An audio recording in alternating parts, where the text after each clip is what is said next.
mgombea wa ubunge jimbo la Ukonga, Mheshimiwa Jerry William Silaa. Kwa bahati nzuri mimi ndio mwenyekiti wa serikali ya mtaa Mustafa, ndio mwenyekiti wa wenyeviti kata ya Pugu, lakini cheo changu kingine ndio meneja ya kampeni wa mgombea wa udiwani kata ya Pugu.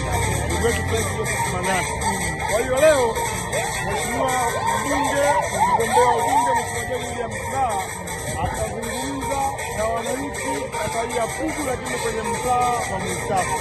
Mimi mwenyewe mmekuwa mashahidi, mtaa wa Mustafa pale iko moja ambayo sisi wananchi na mimi mwakilishi wao tunakwenda kuiomba serikali ili ya kujengea shule ya msingi. Kwenye kata hii ya Pugu ina mitaa mitano, mitaa minne ina shule ya msingi, mtaa wa Mustafa hatuna shule ya msingi. Nanyi Sanga Media TV mtakuwa mashahidi.